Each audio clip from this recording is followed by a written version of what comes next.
Biopesticides కాకుండా దానికి alternative ఏమైనా కషాయాల రూపంలో మనం స్ప్రే చేసుకోవచ్చా? బయోపెస్టిసైడ్స్ బెటరా? నాకైతే బయోపెస్టిసైడ్స్ పార్షియల్లీ వర్కింగ్ అని అనిపిస్తుంది ఈ టెంపరేచర్లో. దానికోసం ఆల్టర్నేటివ్ మీ దగ్గర ఇంకా ఏమైనా ఉన్నాయా చాయిసెస్? మేము యాక్చువల్గా పొంగామ పొన్నేట అంటే కానుగ చెట్టు. పొంగామ అంటే ఎందుకు వచ్చిందంటే లాటిన్ వాటర్ దానికి ఒక పైన వైట్ ప్యాచెస్ వస్తాయి కదా, వైట్ ప్యాచెస్ కంట్రోల్ చేయడం వల్ల దానికి లాటిన్ అవార్డు వచ్చింది. అది బయో అకారిసైడ్గా ఎక్సలెంట్గా పనిచేస్తుంది. బయో అకారిసైడ్ అంటే దాంట్లో ఉన్నటువంటి కరంజీ అనేటువంటి ఎక్స్ట్రాక్ట్ ఉంటుంది కదా, హైలీ ఆల్కలైడ్స్ ఉంటుంది, హై క్వాంటిటీ ఆల్కలైడ్స్.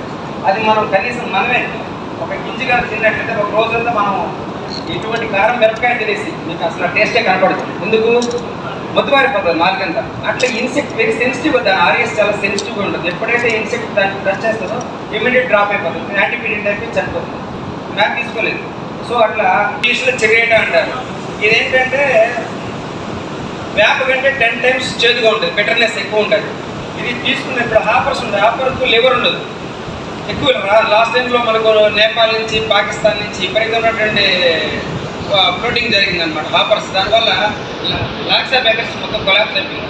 ఎప్పుడైతే ఇది తీసుకుంటుందో మనం కొట్టిన స్ప్రేయింగ్ కొట్టిన వెంటనే అది ఎప్పుడైతే ఫీడ్ తీసుకుంటుందో యాంటీబయాటిక్ చనిపోతుంది. ఎందుకంటే లివర్ ఉంది దాంట్లో, ఇమ్మీడియట్ డయాలసిస్ పక్కన జరగదు కాబట్టి ఇమ్మీడియట్గా చనిపోతుంది.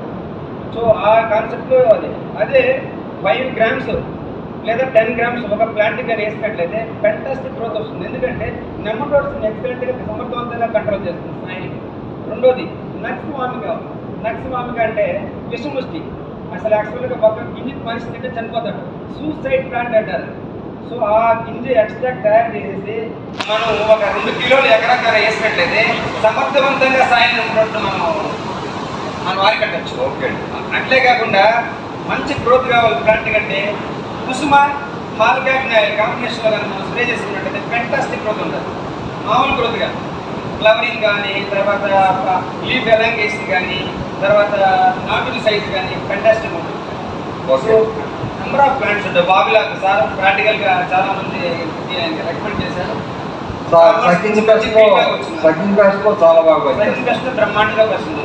చిల్లీ ఎక్స్ట్రాక్ట్, చిల్లీ కూడా హై ఆల్కలైడ్స్ ఉంటాయి. అవి ఏంటంటే కొట్టుకోవడానికి కొద్దిగా బర్నింగ్ సెన్సేషన్ ఎక్కువ ఉంటుంది అనమాట. ఇది చిల్లీస్ ఎక్స్ట్రాక్ట్. మీకు చిల్లీ కుట్టినట్టు బ్లాక్ స్లిప్స్ కాదు, హాపర్స్ కాదు, ఏ జాతి అయినా కంట్రోల్ అయిపోతుంది 100%. కానీ కొట్టడానికి మాకు ఎండాకాలంలో కొట్టేది మొత్తం కళ్ళందమంట. సో ఫెంటాస్టిక్ ప్రోడక్ట్ అది కూడా. Okay, thank you. రైతులకి గవర్నమెంట్ నుంచి చేయాల్సింది ఏంటంటే ఆర్గానిక్ ఫార్మింగ్లో ఫస్ట్ టెస్ట్. సపోజ్ మనం చెప్పే విధానాల నుంచి ఒక ఆఫ్రికన్ రైతు ఆర్గానిక్ ఫార్మింగ్లో బయోపెస్టిసైడ్స్లో పంట మీద పిచికారీ చేసి సక్సెస్ఫుల్గా అతని క్రాప్ తీసుకొస్తే అతనికి నేను ఆర్గానిక్ ఫార్మర్ని నా వస్తువు ఉత్పత్తి చేసింది ఆర్గానిక్ అని సర్టిఫై చేయించడం కోసం గవర్నమెంట్ దగ్గరికి పోతే క్లాస్ దగ్గరికి పోతే 10 రూపాయలు ఛార్జ్ చేస్తున్నారు. ఒక ఉల్లిపాయ రైతు, ఒక అరెకరం పండించే ఉల్లిపాయ రైతు ఎంత దిగుబడి ఇస్తారంటే తీస్తే ఒక 10 కింటాలు ఇస్తారు. దానికి మొక్క విలువ పెడతారు 10 రూపాయలకి. అంటే మొత్తం కలిపితే 10 కింటాలు అంటే ఒక 10,000 20,000 ఖర్చు. ఉత్పత్తి అతను పండించిన ఉత్పత్తి కాస్టే 20,000 ఉంటుంది. దాన్ని సర్టిఫై చేయడానికి నువ్వు 10,000 ఛార్జ్ చేస్తే వాడు ఎప్పుడు బాగుపడాలి? వాడు ఆర్గానిక్ ఫార్మర్గా ఎప్పుడు కావాలి? ఎన్ని సంవత్సరాలు చేస్తే వాడి జీవితం బాగుపడింది? ఒకటి. రెండోది అసలు ఈ దేశంలో ఉన్న ఈ ఫార్మింగ్ మెథడ్స్లో గవర్నమెంట్ ఇచ్చే సలహాలు కానీ సూచనలు కానీ గవర్నమెంట్ సెక్టర్లో ఉన్నాడు కానీ ఆలోచించాల్సింది. వాళ్ళకి నేను సలహా చెప్పే అంత మాత్రం పడి కానీ జరుగుతున్న వ్యవస్థ గురించి వాళ్ళ ముందుకు తీసుకొస్తున్నాను. ఇప్పుడు ఆర్గానిక్ ఫార్మింగ్ అని అంటే ఇక్కడ 2 వ్యవస్థలు ఉన్నాయి. ఒక సొంత రైతు ఉన్నాడు, కౌలు రైతు ఉన్నాడు. ఈ దేశంలో వ్యవసాయం చేసేది 95% కౌలు రైతులు, 5% కూడా లేదు సొంత రైతులు వ్యవసాయం చేసేవాళ్ళు. అయితే ఈ 5% రైతుల్ని ఆర్గానిక్ ఫార్మర్గా కన్వర్ట్ చేసి దేశానికి ఏం న్యాయం చేయగలుగుతారు? 95% మంది ఎవరైతే ఉన్నారో వాళ్ళని కన్వర్ట్ చేయాలి. వాళ్ళకున్న వస్తువులు ఏంటి, వాళ్ళకున్న ఇబ్బందులు గుర్తించాలి. ఇప్పుడు ప్రొసీజర్స్ పెట్టారు. ఆర్గానిక్ ఫార్మింగ్ సర్టిఫై చేయడానికి ప్రొసీజర్స్ పెట్టారు. 3 ఏళ్ళు 4 ఏళ్ళు 4 ఏళ్ళు చెప్తున్నారు. మీరు వారం నెల మా రైతు దగ్గరికి పోవాలి, భూమి టెస్ట్ చేస్తారా, ఈ టెస్ట్ చేస్తారా, ఇవన్నీ ఫాలో చేయాలని అంటారు. నీకు అవసరం ఏంటి? ఆర్గానిక్ ఫార్మింగ్ దేన్ని సర్టిఫై చేస్తున్నావు? రైతు పండించిన ఉత్పత్తిని పెస్టిసైడ్ రెసిడ్యూ ల్యాబ్లో టెస్ట్ చేసి దీంట్లో పెస్టిసైడ్స్ వాడా లేదా అని సర్టిఫై చేస్తున్నావు. అంటే ఏంటి? పండించిన ఉత్పత్తికి మాత్రమే నువ్వు చేస్తున్నావు. వాడి భూమి అయితే నీకు ఎన్ని రోజుల నుంచి వాడు ఆర్గానిక్ ఫార్మ్ చేస్తే నీకు అవసరం ఏంటి?